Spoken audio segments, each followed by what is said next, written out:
with our Department of Surgery. We're very fortunate to have a very collaborative relationship with them. In the PGY-2 year, our residents spend time covering the floor as well as the endourology suite, spending time on consults, spend 1 month doing ambulatory surgery as well as open skills to keep their open skills sharp throughout the beginning of their training, and also go to the VA again to serve our veterans.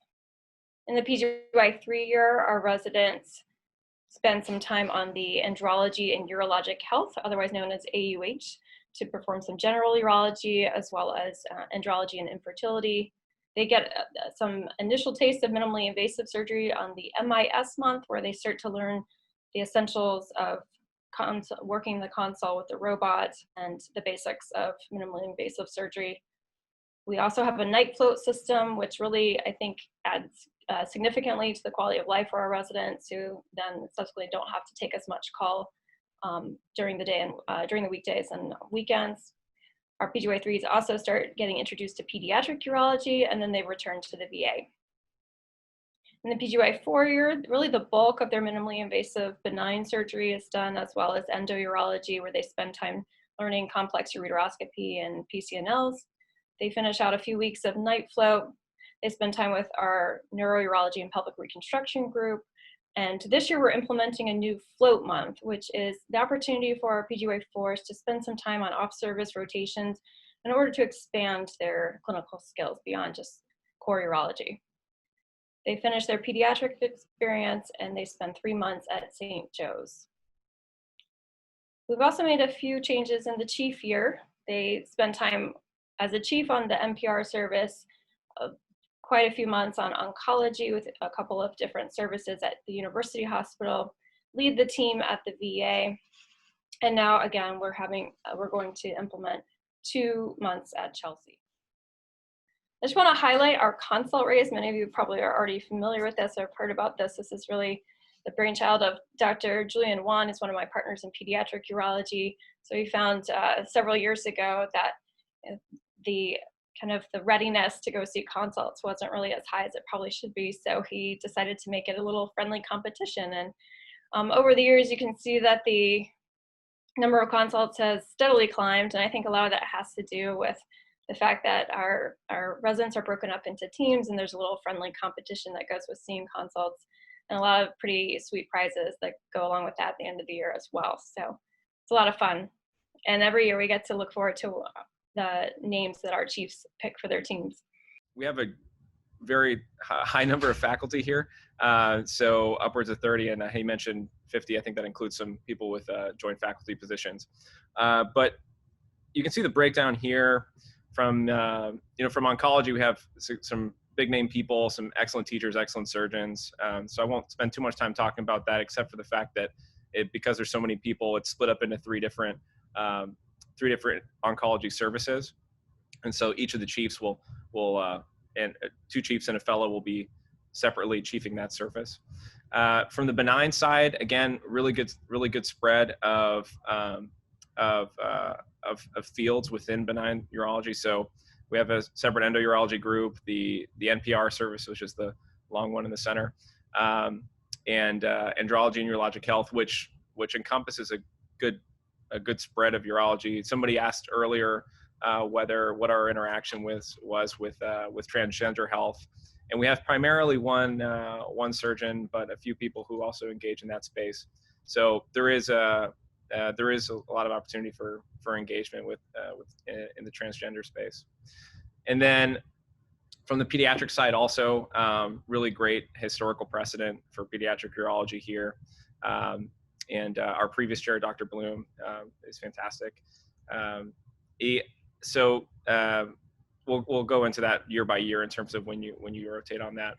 And then otherwise, you spend time at the VA for 3 separate years while you're here, and then also some time at St. Joe's. And consults is a different service where there's two residents typically manning that. But your first year, you do get to spend a good amount of time. It's actually more so than the past year for the incoming PGY-1s. But you'll get to do mainly floor work, as well as spend a good amount of time doing endoscopic surgery in our OR26, which is a very fast-paced, high-intensity endoscopy room. But it's great. You get a lot of really early exposure to the plethora of endoscopic cases. So doing stone surgeries, doing TRBTs, TURPs, all that good stuff. And it really helps to advance your skills rapidly in the first 2 years, so that by the time you're going into your third year, you feel like you can manage most endoscopic cases. There are opportunities also within that 6 months. There's some float months wherein you get to do as a first year bedsiding in the robotic surgeries, and sometimes that does and oftentimes as long as you're committed and ready, you're able to get some time on the robot as well. Also sometimes in some time in clinic where you can get into some of the different subfields and start to engage with some of the faculty there. With regards to general surgery, again, 6 to 5 months or 6 to 7 months with general surgery. This has changed a little bit in terms of what you'll be covering, probably for the better. We previously were not covering like colorectal, for example, but that'll be a change now. And I'd say compared to urology in general, that the general surgery months are probably, they on average, they feel a little bit easier. We work hard when on the urology service, but again, you're treated, I guess what I mean to say is you're treated very well as a general surgery intern.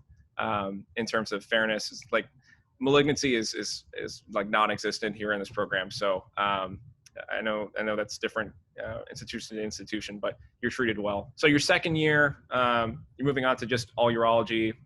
You do cover the floor with that lower 26 combo for about 3 months this year. And I guess it'll be the same for the next group coming in. The blocks are a little different, but that's not super important to talk about right now. So you'll cover that floor or 26-month VA, which is a great experience where you can get really kind of flap your wings and see people in clinic and have good continuity of care for that period. You'll spend 3 months doing consults, which is a really fantastic experience. And then as well as the 3 months, the other 3 months are really great in terms of getting early exposure to big cases and also more smaller outpatient surgeries. The open surgery month in particular is great. I mean, the focus really is for you to get more comfortable opening and closing. And the faculty are all on board with really getting you involved and making sure that when you go into when you become a senior resident, that this isn't something that you feel like you haven't had the opportunity to do.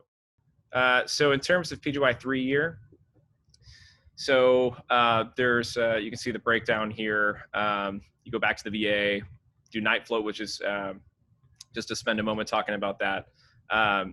In terms of call coverage, and I will talk about call in a second again, but there's a dedicated night float resident who covers consults and calls overnight for a period of 2 months.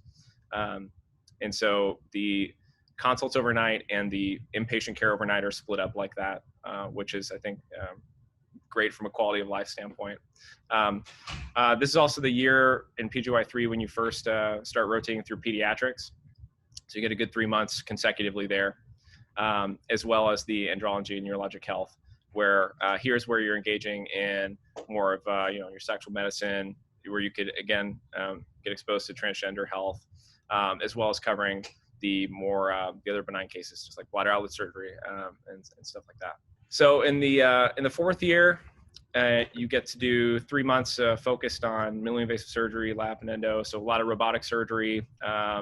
More like PCNLs, stone cases like that, and it's a really good experience where you got to spend a lot of one-on-one time refining those skills. You again rotate through pediatrics where you're the chief of that service. We talked a little bit about how as a 4 you previously did, or rather you do NPR, a month of NPR, but now that there's going to be an extra month where you can choose to and kind of a create your own adventure month, and that's new, and I think the class this year will be pioneering that and demonstrating what's successful and what's not. So, but it's going to be great. It's going to be an opportunity to get to really, I mean, it's more of a career building exercise, right? So you can choose to rotate where you think that you'd find the most benefit off of what our typical rotation cycles are. And then St. Joe's again is like Dr. Kraft mentioned, an opportunity to engage in the private hospital space. Good amount of time out there. And I think everybody, having not personally experienced it, I can't speak to it, but everybody who rotates there has a really good experience. I operate a lot, don't have a lot of other responsibilities aside from mainly operating, so it's great. And then your 5th year, and I apologize, this is not updated with regards to the Chelsea rotation, which is new this year. But aside from that, you'll be covering oncology for for a good half of the year. This is again split up into 3 different services, just again because we have a lot of attendings. 3 months as a VA as a chief, and then 3 months on NPR as a chief. And those are our chiefs for next year. So to touch a bit on the hospitals we cover. So coming from a hospital system where all the hospitals were not connected and disjointed, one thing that's really nice about here is that, I mean, our main university hospital is connected to the children's hospital, which you're seeing there. And the majority of the work you're going to do is within this same edifice. So it's really easy to be able to get to work and be able to go between the hospitals. But also if you're doing consults overnight, it's not that difficult to cross cover. The VA is also very close by. I'll show it on the next slide. But it's, again, really easy to drive there. It takes less than 5 minutes, and just across the Huron River. St. Joe's is also not too far in Ypsilanti down the road, probably like 15, 20, something drive. Yeah, 20, 25. But pretty easy to get there. Here's just a map explanation of what I was just saying. So that's the Huron River, which is beautiful, runs right through the medical center. And the VA is right across the river. Let's talk a little bit about the call schedule, which I alluded to earlier. So when you're splitting between general surgery and urology, you do take 24 hours on gen surge, but and you get a post call day there, so it's not too bad. And with regards to urology, you don't do any overnight call, and you do cover some weekends. You do also have golden weekends as well, where you're not working. So it's a good mix. And overall, we're not pushing you into obliterating duty hours. The second year is where you start to take overnight home call for the inpatient service. So it's different for us who had 4 people in our class and others who have 5 people in our class. But truthfully, it's really not too bad. You get on average 3 weekends off a month, which you can do a lot with that in terms of quality of life. This is where you'll have those months of night float where you're covering consults overnight and taking in phone calls. And then you also start to split up the consult coverage for the weekends as well. So, we've been talking about it recently, and on average, you get about 2 free weekends a month, but that depends on, I guess just to speak real quickly, this program in general is really good about covering each other's backs. So, whenever somebody needs wants to get both weekends for a vacation or needs help because, some emergency happened or they need to see family, we've never had any issues in terms of getting somebody to cover something. And then the 4th year, you do also have a month of night float, and then you'll also help cover weekend consults. The weekend coverage is a little better, but you're still helping contribute. The 3s and the 4s kind of help to keep the weekend consult service going. And then your 5th year, you don't get paged at all, unless there's an emergency. They're chiefing services, so if anything happens overnight, obviously they're available. But